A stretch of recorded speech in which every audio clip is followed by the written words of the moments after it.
दिवसांनी 22 तारखेच्या संध्याकाळी साधारणतः 11:30च्या सुमारास मिळालेल्या माहितीनुसार आम्हाला एका इनोवा गाडीमध्ये कर्नाटकमधून गुटखा मोठ्या प्रमाणात येत असल्याची माहिती भेटली होती।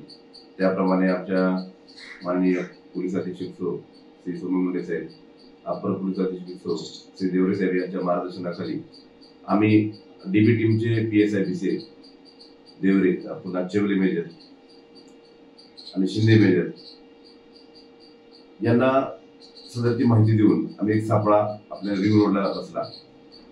त्याप्रमाणे नमूदच्या गाडीचा पाठलाग करून एक सिने स्टाईलनं नमूद गाडीला पकडण्यात आलं। इनोवा गाडीचे पुढचे टायर फुटलेले होते, पाठीमागचं टायर फुटलं आणि आमच्या लोकांनी सुद्धा आपण त्याला ताब्यात घेतलं। ताब्यात घेऊन आतमध्ये पाहणी केली असता त्याच्यामध्ये रजनीगंधा, पुन्हा विमल पान मसाला आणि नवरत्न याचे मोठ्या प्रमाणामध्ये बॉक्सेस आम्हाला मिळून आले। सदरचा मुद्देमाल आम्ही 2 पद्धत समक्ष ताब्यात घेऊन करून पोलीस स्टेशन आणून लावलेला आहे।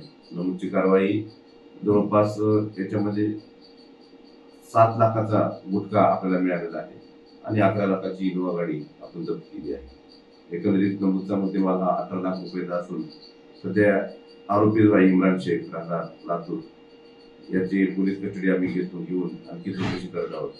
याच्यामध्ये आणखी काही धागेदोरे लागतात का, इतर कोणी याच्यामध्ये सहकार्य करणारे आहेत का, याच्याबद्दल आम्ही माहिती घेत आहोत। सध्या तपास चालू आहे।